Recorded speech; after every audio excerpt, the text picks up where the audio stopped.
Buenos días, buenas tardes o buenas noches. Ustedes deciden, como siempre. ¿Cómo está la plaza? No está bien, está más o menos en orden. ¿Cómo está el patio? ¿Cómo está lo que ustedes prefieren? Ha empezado el curso político como si no hubiera un mañana, ¿no? No sé si vamos a llegar tranquilos a las municipales y autonómicas. Mire, les cuento. Éramos pocos y parió la abuela, que dirían los más castizos. En Ciudadanos les ha dimitido el secretario de organización, que fue nombrado hace muy poquito, y ya comienzan a haber apuestas sobre si va a ser capaz de llegar como partido a las próximas elecciones municipales y autonómicas. El señor Aragonés, el presidente de la Generalitat de Cataluña, ha dicho que no va a ir a la diada de este año. A la diada, eso es como para los católicos faltar a misa. No va a ir a la diada. Y ha dicho que no va a ir a la diada porque las fuerzas que la convocan, especialmente la Asamblea Nacional de Cataluña, ha convocado un acto contra los partidos y no contra el saco de todos los golpes habitual, que es contra el Estado español. La convoca, dice el señor Aragonés, contra los partidos, no contra el Estado español. Las diferencias ahí de lenguaje realmente complicadas en Cataluña. Pero ¿qué quieren que les diga? Seguimos con Sánchez, Feijóo, en fin, de todo eso. Y hoy también en la plaza vamos a dar un pequeño paseo internacional. No hemos viajado fuera en este verano, pero por eso quizás sean esa rémora que arrastramos en nuestra memoria histórica la que nos aconseja ir fuera. Y a mí me gustaría escuchar de nuestros comentaristas un par de comentarios, al menos sobre el custodio Trump, custodio de documentos altamente confidenciales, documentos secretos, y sobre el atentado de la presidenta argentina, la señora Kirchner. Hasta donde podamos o nos atrevamos a comentar, por supuesto. Todo ello, todo este totum revolutum que les acabo de mencionar, lo vamos a trabajar aquí, en la plaza, con nuestros invitados, con el señor Alejandro Ramírez, perdón. Tengo lo de Cataluña y otras cosas. Alejandro Ramírez, perdóname. Bueno, soy Fernández también, de segundo apellido. De segundo apellido. Pero no es disculpa, Alejandro, no es disculpa. Y Xavier Bru de Sala. Xavier, ¿qué tal? ¿Cómo estamos, amigo mío? Bien reencontrados, como cada semana. Estupendo. Pues si os parece, y pidiéndoles a nuestros oyentes que disculpen el ruido de las obras interminables, parece el Teatro Real que hay en esta escalera, en este edificio donde estamos haciendo este programa, pidiéndoles ya disculpas por adelantado, pues vamos a empezar. ¿Os parece a todos? ¿Sí? ¿Empezamos? ¿Les parece a ustedes? Pues venga, empecemos.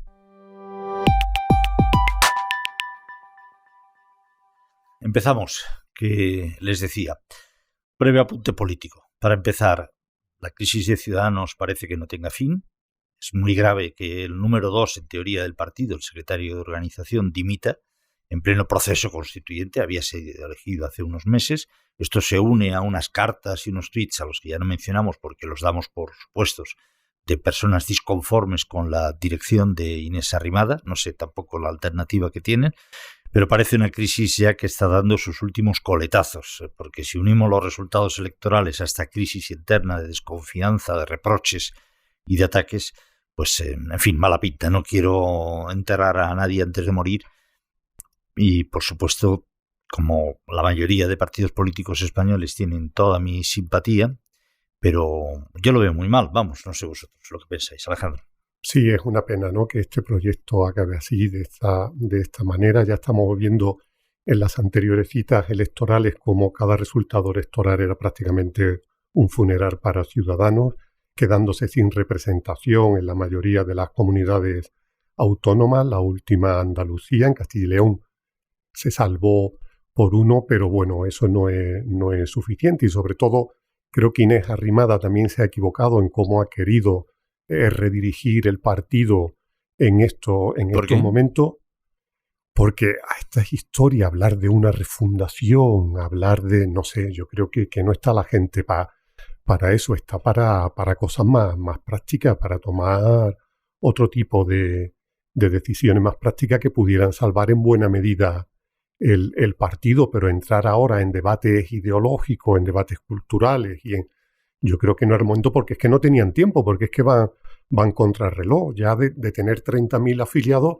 creo que han pasado a 6.000. Es que creo que no van a tener gente ni para poder conformar listas en las municipales. Van a tener muchísimos problemas, y la salida del número 2 mete más presión a Inés Arrimada, que por ver también ayer la reacción de la gente, pues eso parece que no concita esas... No soy un experto de Ciudadanos, pero se supone que hace 2 o 3 meses se pusieron de acuerdo todos, ¿no? En cuál sería el proceso. ¿Se está incumpliendo el proceso o no se está incumpliendo el proceso? A lo mejor sí, no lo sé, pero se supone que hace 2 meses ya hicieron una reunión, los que se quedaron decidieron que lo que había que hacer era esto, lo otro, y por eso me extraña. Sí, estoy de acuerdo con lo que dices, pero no acabo de tener las claves es que ya sabían lo que iba a ocurrir, ¿no?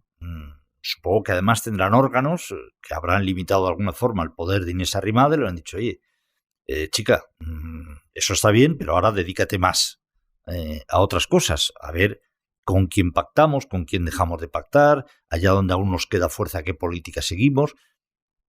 No lo sé, sinceramente no lo sé, yo creo que no lo sé. Xavier, ¿tú lo sabes? Bueno, acabas de decir, creo, la palabra que es, hay que dedicarte a otras cosas. Sí. Pues eso va para los 6.000 que quedan. Literal. Dedicarse a otras cosas que no sean la política. Porque si Ciudadanos estuviera, digamos, con una posición, con expectativas de tener votos, pues entonces el PP, como habíamos previsto bastantes, pues hace ya tiempo, pues hay una especie de OPA, de intentar coger a unos, a otros, ir debilitando expectativas, pero es que ahora ya no hace falta. Es que al PP ya no necesita a nadie.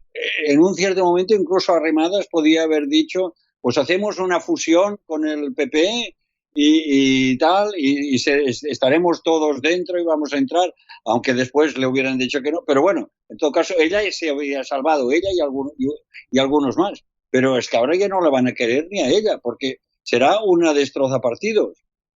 ¿Y quién quiere meterse en casa a un destrozapartidos, ¿no? Que es con la imagen que va a salir de la política?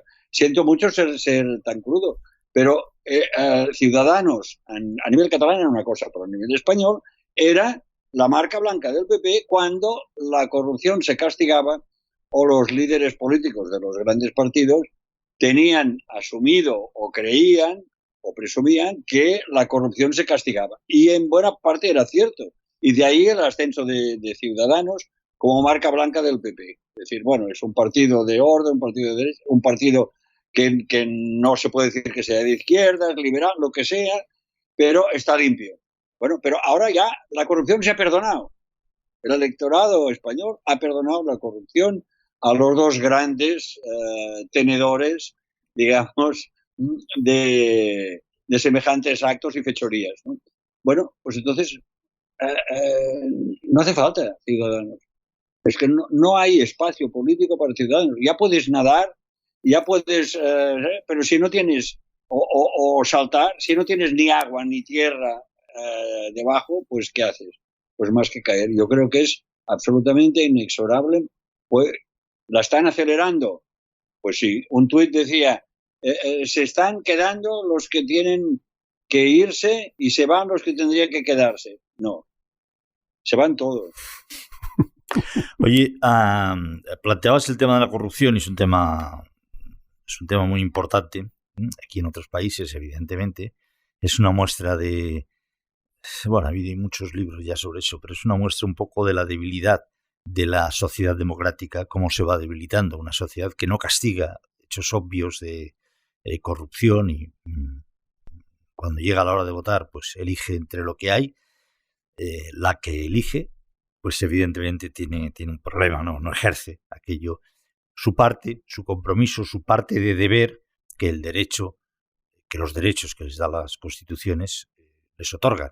Ese derecho a elegir quién te representa tiene un deber, tiene una contrapartida de deber, y esa contrapartida de deber es tu obligación de implicarte, de discernir, de pensar, de opinar, etcétera, etcétera.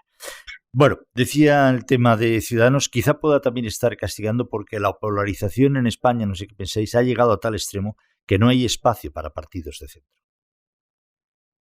tengo también la sensación. Es decir, oiga, no, mire usted, al final a Ciudadanos fue víctima de eso. A Ciudadanos se le recriminó en un momento en que la polarización crecía, que ya no servía, ya no modulaba, ya no, oiga, mire, o váyase con entonces el PP de Casado y con Vox, o vayan los votantes a votar al PSOE más Podemos. Es decir, pero un partido de centro, un partido que equilibre, que luego también hay que saberlo hacer. Eso es cierto. No basta con proclamarte de centro para que sepas hacer realmente una política de centro. Quizá es que en estos momentos en España ya no tenga sentido. No hay espacio para el centro, no hay espacio para fuerzas que se sitúen en el centro y o estás con el bloque y con la coalición de izquierdas y nacionalistas que gobierna España o estás con la oposición de derecha, centro-derecha y extrema derecha, si calificamos así a Vox, que es algo que a mí no me gusta calificar, como tampoco califico de extrema izquierda a los otros. ¿Opináis que Ciudadanos también ha sido una víctima de esa polarización que parece haberse instalado o no? Estoy completamente equivocado, algo que es muy posible. No, tienes razón, y además hemos visto ejemplos de anteriores partidos que han intentado ocupar ese espacio y después han acabado desapareciendo también a lo largo de los años de democracia. Aquí parecía que el bipartidismo se iba a romper definitivamente con la irrupción de Podemos, con la irrupción de Ciudadanos, con la irrupción de Vox, pero los datos parece que apuntan a todo lo contrario, que se están reforzando más y que encima cada vez más están ocupando los dos partidos, sobre todo el PP, ese centro que es el que da los votos y te concede la oportunidad de ganar las elecciones. Ciudadanos perdió una gran oportunidad, ya lo sabemos, cuando Albert Rivera, de gobernar, de entrar en coalición con Sánchez. En coalición con Sánchez, y podía haber tenido una oportunidad, la desaprovechó. Mucha gente también, pues veía una inutilidad, es decir, un partido que está proponiendo y cuando llega la hora de la verdad, pues se echa para atrás. Lo mismo hizo Inés Arrimada en Cataluña, que ganó las elecciones y ni se presentó a la investidura, darlo por perdido. Pues la verdad que fueron también gestos que el ciudadano no llegó a entender. Y es verdad lo que decía, que una vez viendo esta caída que empezaba en picado desde la dimisión de Albert Rivera, pues eso podía haber buscado otra solución, como apuntaba Xavier, esa integración en el PP. Mira en Andalucía cómo han perdido esa oportunidad, que tenían consejero y un vicepresidente muy bien valorados, y antes de las elecciones hubiesen hecho ese gesto, pues por lo menos parte de los líderes de Ciudadanos con peso, con talento y con capacidad de gestionar no se hubiesen quedado fuera como se van a quedar ahora. ¿Había algún apunte más? Sí, recordar un poco esta teoría que, he ido entresacando de lecturas y tal, y de conclusiones propias, de que, mira, lo diré de una manera, en Menorca, que durante un tiempo, unos bastantes años fui, había unos matorrales de un verde precioso, muy bonitos, que nacían pues a finales de primavera, pero resultaba que a final del verano son preciosos pero no tienen raíces, y a final del verano el primer viento de estos del norte que azotan tanto a Menorca se los llevaba y iban dando tumbos por el campo estos matorrales muy bonitos. Bueno, ¿cuál era el problema de estos matorrales? No tenían raíces suficientes como para aguantarse. ¿Cuál ha sido el problema de Ciudadanos? Se fijaron tarde y mal en que en Europa sobreviven y tienen peso partidos liberales. Entonces, pues yo soy liberal, asumir la ideología liberal. Pero esto es tener raíces. El PP tiene raíces conservadoras, el PSOE tiene raíces, etcétera. Los nacionalismos tienen raíces, la extrema izquierda tiene raíces, todos tienen raíces ideológicas sólidas. Ciudadanos no tenía raíces. Cuando se dieron cuenta que necesitaban raíces, pues era tarde, y además muchos no se dieron cuenta de que ahí estaba la clave del futuro, en tener raíces ideológicas lo más hondas y sólidas posible. Y el problema de fondo, supongo, que es que en España hay pocos liberales, como los ingleses, como los alemanes, hay poco. En Italia también hay pocos o ninguno, y entonces, claro, esa yo creo que es una de la clave de fondo es esta. Si no tienes raíces, no te aguantas. Pues vamos de sopa se te lleva. Vamos de Málaga a Malagón, si os parece. A Cataluña. no van a ir juntos por primera vez en muchísimos años los partidos políticos independentistas, soberanistas, nacionalistas, por ampliar el abanico, a la diada. Esta mañana estamos grabando esta plaza este viernes 2 de agosto, si no recuerdo, 2 de septiembre, perdón, me he perdido un mes. Pere Aragonès, el presidente de la Generalitat de Cataluña, y junto con Junqueras, los máximos exponentes, líderes de Esquerra Republicana de Cataluña y por ahí la fuerza hegemónica, ha anunciado que no va a asistir a la diada porque la Asamblea Nacional de Cataluña la ha convocado contra los partidos políticos y no contra el Estado español. Xavier, tú que conoces muchísimo más ese ecosistema catalán, pero si es que se odian, ¿cómo pueden siquiera mantener la ficción de estar juntos en la mayoría del Parlamento? Ya sé por qué lo hacen, evidentemente. No soy tonto, soy ingenuo, un poco naif, pero Polonia tiene una edad, sé perfectamente por qué lo hacen, porque son miles y miles de bien remunerados y cómodos y además con mucho satisfacción de ego los que se están jugando. Pero es que se odian. Es que yo algún día me he planteado si en Cataluña realmente consiguiéramos la independencia, al día siguiente había una guerra civil de la que probablemente la española serían dibujos animados. Porque es que se odian a muerte. Pero es visceral. Es además no se soportan. ¿O no? Xavier, tú eres mucho... Estás en lo cierto. Existe el cálculo político, ¿no? Y yo creo que esta es la primera jugada de calado, y has hecho muy bien en destacarla, de Aragonès, que era un presidente gestor, ¿no? Un presidente gestor, que las cosas, bueno, no salgan de madre, que todo esté tranquilo, que es lo que quiere nuestro electorado y el de nuestros socios muy probablemente. Pero aquí el cambio de paradigma es que ¿recordáis a una presidenta de la Asamblea Nacional de Cataluña diciéndole a Artur Mas, presidente, posi les urnes, presidente? Sí. Y Artur Mas convocó elecciones. Artur Mas convocó elecciones porque se lo decía la ANC, la misma a la cual ahora Pere Aragonès ha mandado el mensaje, voy a ser también, sois una mierdecita. Sois nada. No existís. Lasciate ogni speranza. Solo existen en política los partidos. Los partidos somos nosotros que estamos haciendo eso. Por lo tanto, yo creo que es un mensaje de un calado casi o histórico. Porque, es decir, lo que es la movilización popular no cuenta. La que contaba para Artur Mas, incluso para Jordi Pujol en cierto modo, etcétera, etcétera. Montilla también fue a las manifestaciones de la diada. De todos íbamos hace años a las manifestaciones, no a las manifestaciones, al acto, a la celebración. Nos parecía como iría a las del 2 de mayo. Bueno, no soy muy de fiestas nacionales, de ninguna.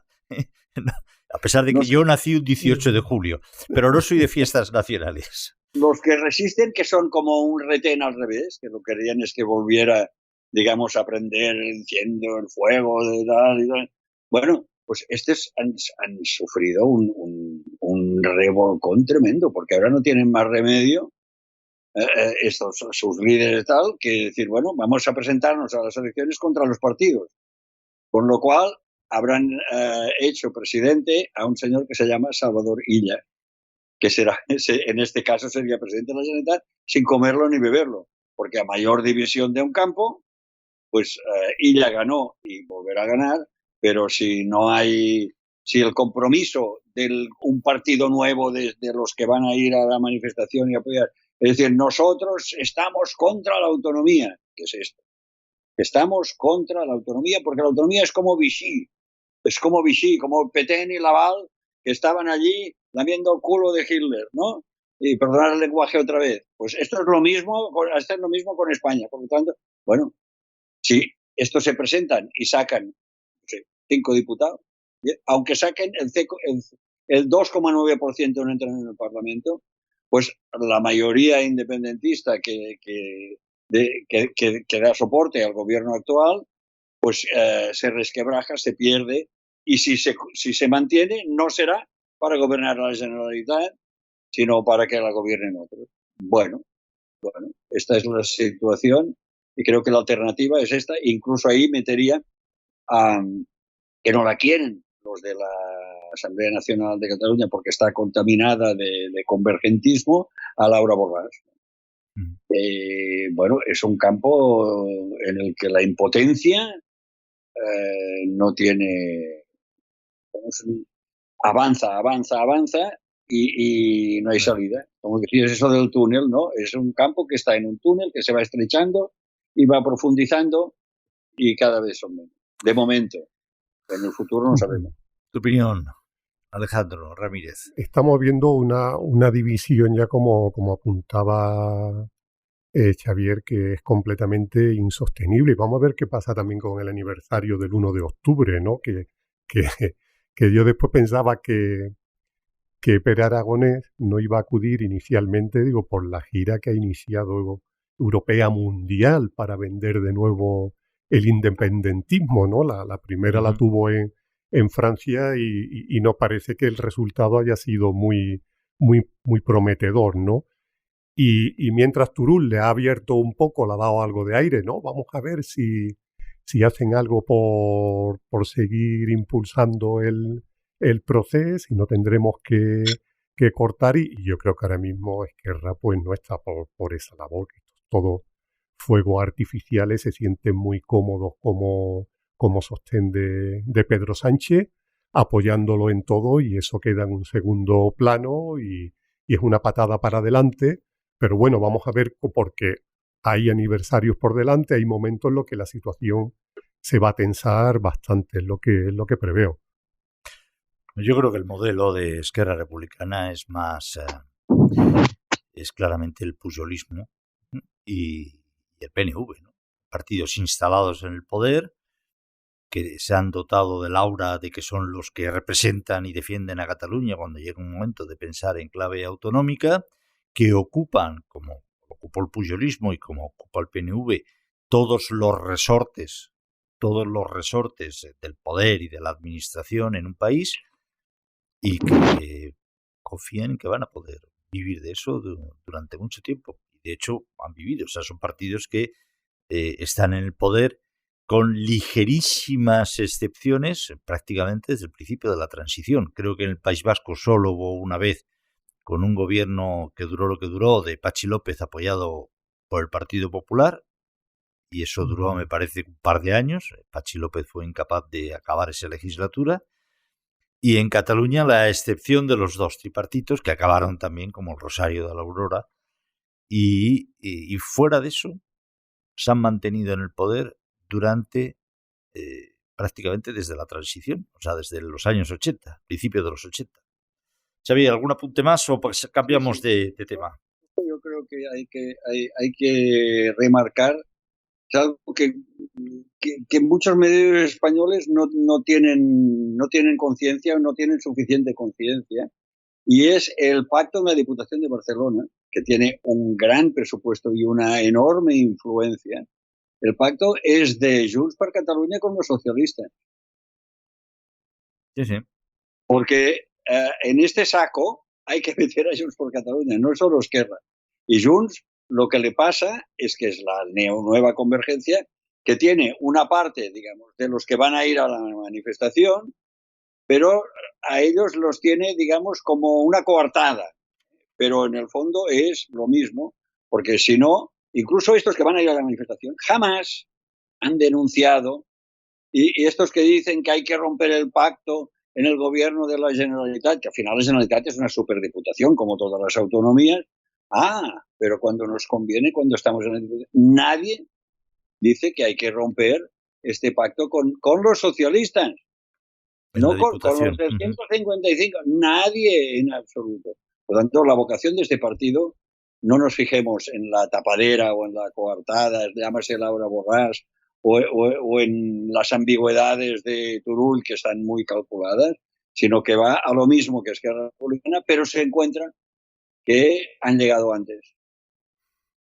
Política. Y ahora, ¿cómo les van a echar si quieren la misma plaza? Política nacional. Alejandro, debate sobre el precio, sobre el paquete de medidas contra la crisis energética. Sánchez no ha tenido ningún problema en cogerle la medida 20 horas después de que el ministro de la Presidencia, no un ministro de Energía, sino el señor Félix Bolaños, que se supone que está al tanto de lo que se cocina en la presidencia de la Moncloa, de hecho es el ministro de la Presidencia y ese nombre es por algo, dijera que es una tontería lo de bajar el IVA. Sánchez es que no le duelen prendas, o sea, en 24 horas ha dicho, pues esto va a gustar, venga, me lo quedo y bajo el IVA. No estaba dentro de su política, de su programa contra la crisis energética, no hay evidentemente una memoria económica, cree que electoralmente le puede servir y lo coge y no le importa, no será evidentemente el primer volantazo, pero no le importa en absoluto dejar con el culo, por seguir utilizando el lenguaje de Xavier Bru-de-Sala, con el culo al aire a su ministro de la Presidencia, insisto, no a un ministrillo que pasaba por ahí, no, al ministro de la Presidencia, al señor Félix Bolaños. Y sí, bueno, porque a otra ministra, Isabel Rodríguez, también la ha dejado en ridículo, porque otro lo que dijo pero que... al fin y al cabo es la portavoz. Sí, es la portavoz, pero bueno, que también decía eso, que el Partido Popular pues no sabía por dónde iban las cosas en el mundo, las inquietudes del mundo y de Europa, que todo se centraba en reducir el consumo de gas y no en bajar impuestos, y que el PP no tiene ninguna credibilidad en materia fiscal y que, bueno, que eso era cosmética pura. Y al final, a las 24 horas, Sánchez, yo creo que ese documento que le entregó de propuestas en Núñez Feijóo cuando tuvieron esa entrevista en abril, lo tiene guardado encima de la mesa y de vez en cuando va sacando y va recogiendo. Yo creo, fíjate, que es posible, pero yo creo que es todavía mucho más sencillo. Yo soy de los que estoy convencido que si Sánchez creyera que convocando elecciones pasado mañana conseguía mayoría absoluta presente, con el programa que fuera, pues hacía la política, volvía a traer los presos a sus cárceles de donde se han acercado al País Vasco, podría ser más de derechas que Vox. Es exactamente igual a Pedro Sánchez. No tiene ningún problema. Sí. Puede coger eso, puede coger de cualquier otro programa. No tiene más objetivo que ir trapicheando, salvando y ganando las próximas elecciones, evidentemente.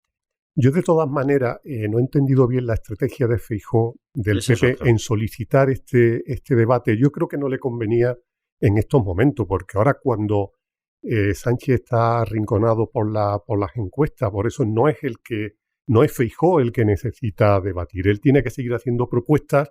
¿Por qué? Porque, en primer lugar, el formato no le favorece. Yo no he visto nunca un presidente acorralado que perdiera un debate de este tipo, porque tiene tiempo ilimitado, porque interviene un montón de veces, porque puede sacarse de la chistera nuevas medidas que pueden ensombrecer el discurso del oponente, y Feijóo lo tiene ahí muy, muy encorsetado. Entonces, arriesgarse o querer reeditar un debate del Estado de la Nación como pretendía, que ya vivimos en julio, yo creo que es un error, que lo que hace ahora es tirarle un salvavidas a alguien que está ya con el agua al cuello. Y no hay que olvidar que eso creo que le ha infravalorado también el PP, que Pedro Sánchez hay que reconocerle que se crece cuando está acorralado. Y que en estos discursos muy hábil, porque pilla muy bien la contradicción del adversario y le saca punta a cualquier cosa que le deja en evidencia. Yo creo que también el coger esta medida del PP pues sirve un poco para desactivar el discurso de Feijóo, que quería ir con esa medida estrella para ponerlo en evidencia en el debate, y me parece, como digo, que igual han calculado mal, pero mucho me temo que tiene mucho que perder Feijóo en este debate y poco que ganar. Xavier. Bueno, yo creo que al final lo ha hecho porque Pedro Sánchez, lo que decía es de dejar a Bolaños con el culo al aire y a más de uno, y etcétera, primero, para afianzar su autoridad y su capacidad y su autonomía de decisión, incluso de reacciones por sorpresa y tal. Es decir, así reafirma el mando en su partido. Es decir, aquí no me vengáis a mí diciendo lo que hay que hacer, lo que no hay que hacer, porque aquí mando yo. Y ahora decido eso sin haberlo consultado a nadie. Esto que tenían, digamos, los políticos de raza, Felipe González hacía cosas de este tipo, incluso Aznar, Maragall de verdad.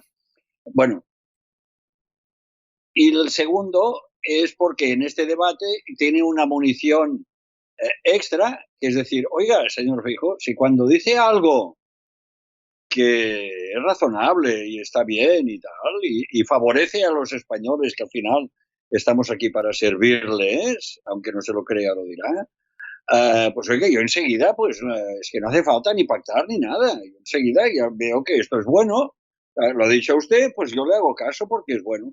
Y en lo que no le hago caso es porque no es bueno. Y yo creo que este va a ser un eje o uno de los ejes del discurso que ya se tiene preparado con esta medida. Bueno, ¿dónde llegamos? ¿Qué conclusión llegamos? Pues que en España, incluso, o empezando, o incluidos los que hemos hablado ahora en relación con la diada y tal, los políticos quieren solamente una cosa. Quieren solamente una cosa en España y en los países que no van como debieran, que es la conquista, el mantenimiento, uso y disfrute del poder. Y esto va con lo que decías ahora, Juan, decir, es que sería capaz de hacer lo contrario, de acercar presos, de alejar presos. Sí. Sin problemas. Porque solo quiere esto. Ahora lo tiene el poder, quiere mantenimiento, uso y disfrute. Y el otro, pues lo quiere conquistar. Y eso a cabo contrasta con estadistas como Macron o como Scholz. Y recomiendo de una manera muy encarecida a todos cuantos nos escuchan. Yo me la he leído ya 2 veces. La conferencia de Praga de unos días atrás del canciller alemán, que es, ojalá todos le hagan caso, es la hoja de ruta de Europa, lo único que nos puede realmente salvar.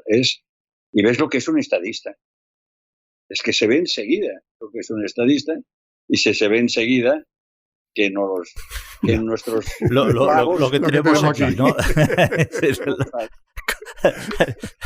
En fin, no somos el Barça precisamente ni el Real Madrid, lo que tenemos aquí. Vamos a ver si mantenemos la categoría. Pero también, Juan, quería comentar que no sé si veis.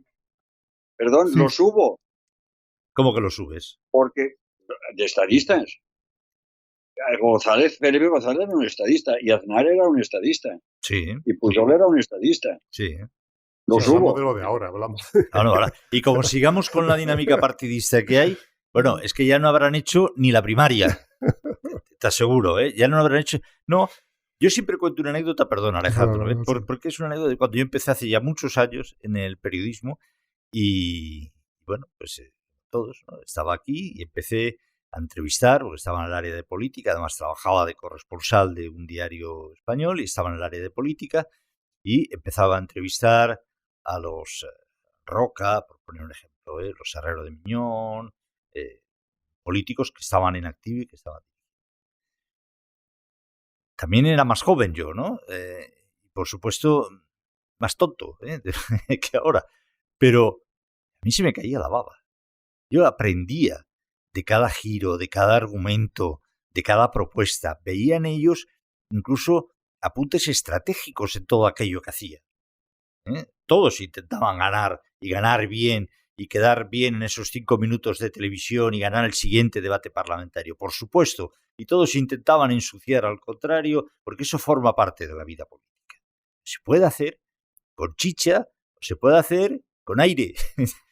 Y entonces yo de toda aquella gente es que recordaba salir de las entrevistas lamentando que no hubiera durado media hora más o 3/4 de hora más, porque es que me lo pasaba pipa. Y ahora ya hace mucho tiempo que no ejerzo tal cual el periodismo, o un cierto tiempo, tampoco mucho tiempo. Pero recuerdo las últimas veces que hacía de periodismo y me encontraba, y perdonen la petulancia y la arrogancia, que lo lamento de verdad, pero salía diciendo, es que este tío le podría yo explicar 400 cosas. Es que es muy malo. Y me pasaba en general y de una manera transversal.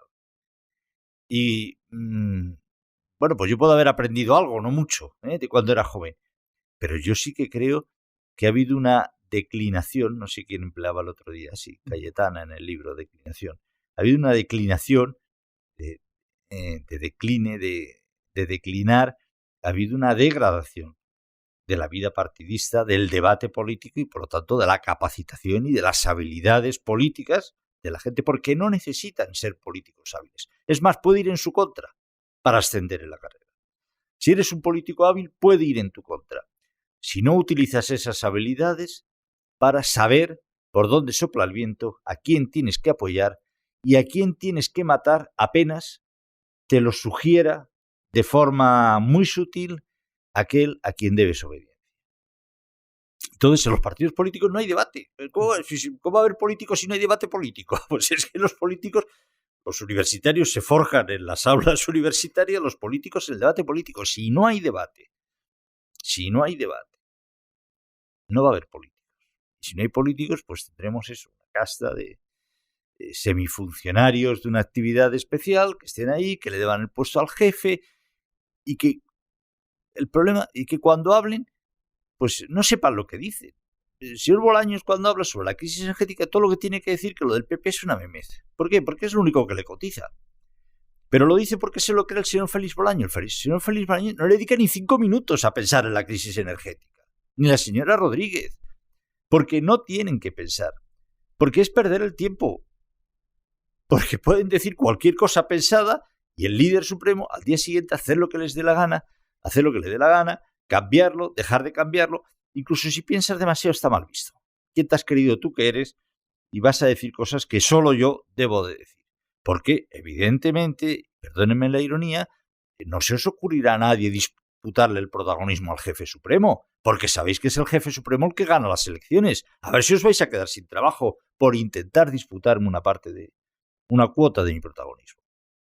Esa es la dinámica ridiculizada que se ha instalado actualmente en la actividad política española, con todo el dolor de mi corazón, se lo prometo.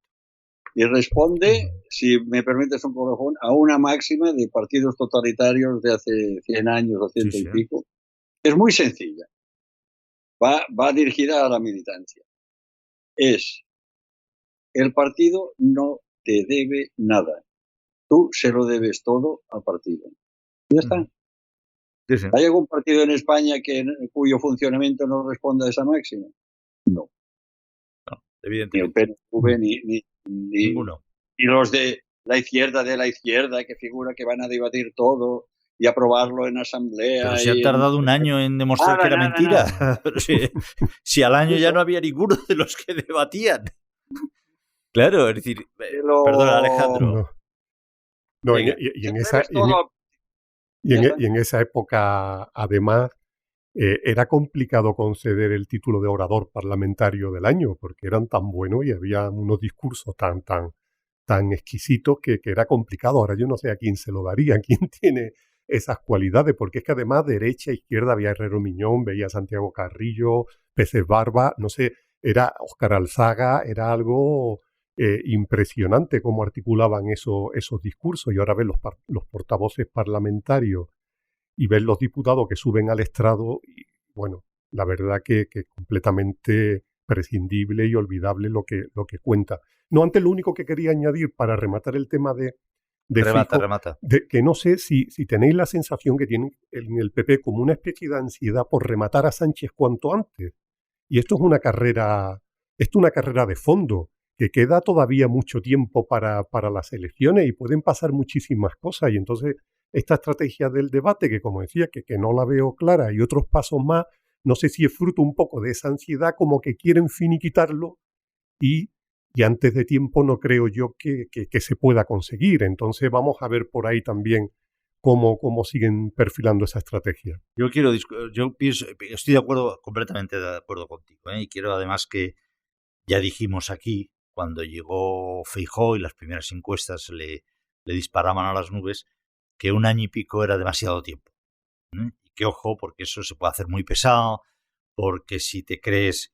El problema de las expectativas es cuando vas contra las expectativas, ¿no? Es decir, cuando acabas de llegar al gobierno y todos te empiezan a dar que puede conseguir 120 escaños, que puede conseguir 125, que ya están los 130. Vas lanzado. Si tú haces caso a eso y no pones algún tipo de freno a efectos de opinión pública, se te pueden volver en contra. Porque cuando ya no tienes los 150 escaños que alguna encuesta te ha dado, sino que tienes 140, el titular no va a ser, oiga, este señor está en 140 escaños cuando tienen en la Cámara 80 y pico. No, el titular va a ser caída de Feijóo, ha perdido 10 escaños en las últimas semanas, en los últimos tal. El Feijóo, el PP empieza a notar... Oiga, pero si eran expectativas, si eran estudios, sondeos en un momento determinado, ¿qué tiene que ver con mi propuesta? Pues tienen que ver en este tiempo tan informado, bien o mal, pero en este tiempo en el que los medios de comunicación son tan importantes, en el que hay este bombardeo informativo, hay esta densidad informativa a veces tan insufrible, tú juegas contra las expectativas. Bueno, el ejemplo de Macarena Olona. El ejemplo de Macarena Olona, efectivamente. Y eso... si no lo sabes manejar, y si lo sabes manejar quizá también, pero si no lo sabes manejar sobre todo, puede ser muy duro y puede tener mucho coste para ti. Si me permites, es que una cosa es navegar, digamos, políticamente contra las expectativas, y la otra cosa, que yo creo que es lo que le hace falta a Feijóo, es crear expectativas. No solo decir, esto es un desastre y yo soy la alternativa al desastre. Bueno, no está creando expectativas. Y yo, queridos amigos, tengo que confesar que en estas últimas 2 semanas he encontrado un espacio para el optimismo, porque viendo cómo está España, cómo está Italia, que en los Países Bajos los partidos antieuropeos cada vez y de distintos colores cada vez ganan más espacio en el Parlamento, dices, bueno, aquí no hay solución después del Brexit, etcétera, la guerra de Rusia. Bueno, pues en las últimas semanas me he encontrado con el discurso de Macron. Es un discurso muy sólido. Es un discurso muy sólido. Que se parece poco al del sangre, sudor y lágrimas, pero trasladado a la época, porque tampoco no es tan grave la situación como la justo antes de empezar la Segunda Guerra Mundial. Probablemente, seguro que no es tan grave, pero el discurso es muy serio y muy sólido. Es decir, franceses, se acabó la abundancia. La era de la abundancia, dice, ¿no?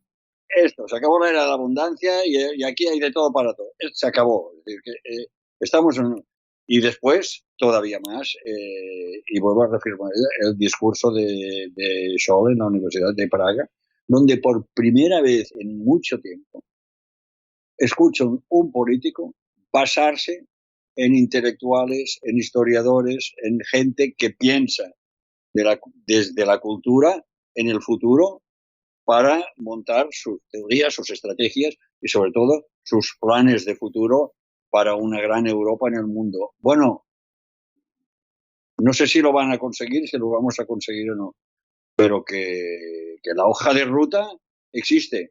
Y esto ya es mucho para uno que creía que solo la única hoja de ruta era la supervivencia del día a día. Eso es lo que te mueve, el optimismo te lo mueve eso, el pesimismo, y dices, bueno, ¿y aquí? ¿Cuál es el discurso aquí, no? En fin, afortunadamente aún no tenemos ningún presidente como Trump que se lleve, una vez pierda las elecciones, los documentos secretos a casa, según él, para custodiarlos bien, ¿no? Bueno, pero aquí lo podemos tener también, se puede dar el caso, ¿no? Porque aún no hemos llegado, pero no desesperemos. No, porque coincidí estas vacaciones con un antiguo funcionario de la Moncloa cuando salieron las primeras noticias sobre Trump y le pregunté, oye, ¿y eso se puede repetir aquí en un presidente español? Y te dice aquí, bueno, en cualquier momento, dice, con decirte que los informes del CNI, la parte de atrás lo utilizamos para hacer fotocopias, ¿no? ¿En serio? Sí. Lo dijo en serio. Reciclando los informes del Centro Nacional de Inteligencia y al alcance de todo. Dice, bueno, aquí es que no existe nada, ni nada en la nube, ni nada encriptado, ni nada que pueda más allá de los fallos de seguridad que existen y que mal, es decir, más graves que eso. Hombre, para mí Estados Unidos es una gran nación, una maravillosa nación, muy pro lo que este país, esta nación significa.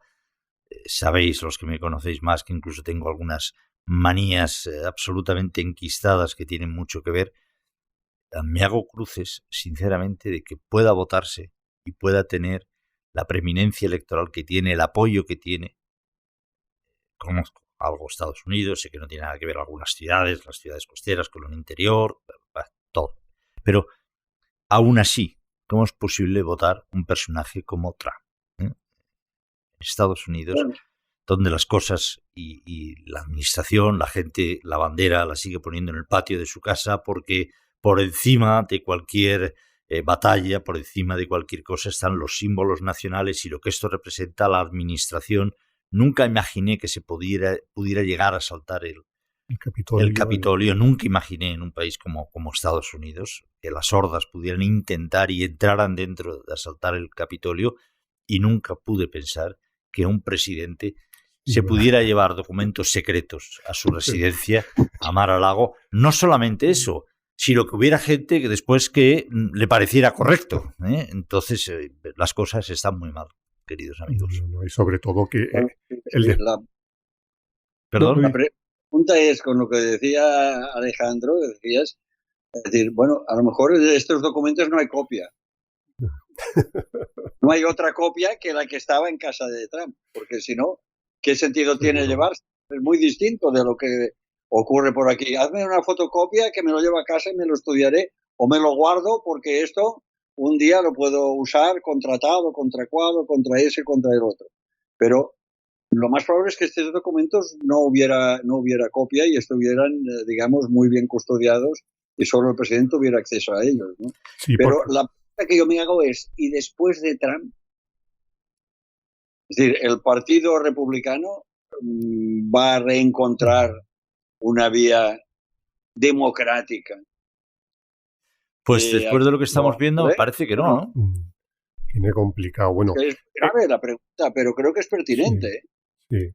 Es que ha roto también el Partido Republicano. Está dividida América y está muy polarizada, pero es que internamente dentro del Partido Republicano pues pasa lo mismo con este extremismo de la gente que apoya a Trump, ¿no? Que hasta Biden ayer tuvo que salir un discurso solemne que solo suele hacer cuando el país es atacado en momentos críticos para contar lo que está pasando, porque la verdad que es que la falta de respeto de Trump por las instituciones es algo inimaginable. Y la cuestión es qué va a hacer la justicia.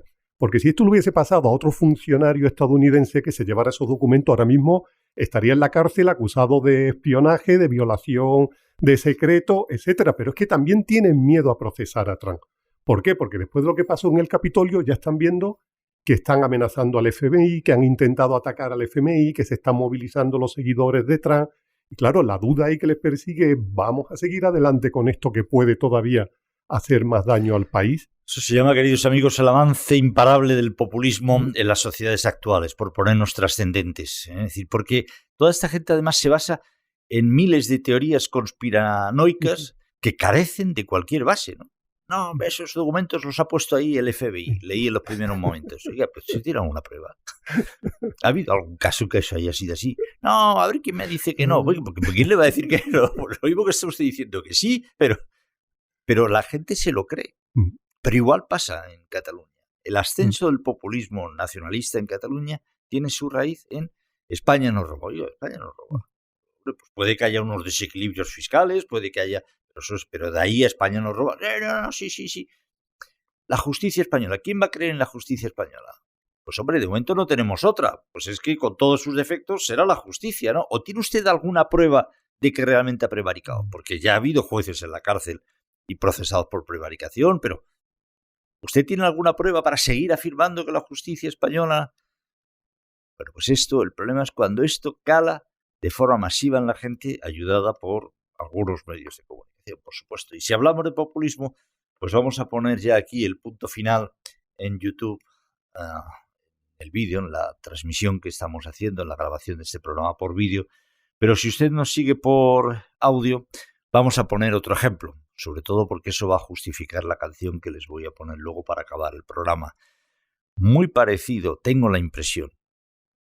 Lo que pasa es que allí ya llevan más tiempo. A lo que sucede con Trump en Estados Unidos, tengo la impresión de que está sucediendo en Argentina con la señora Cristina Kirchner.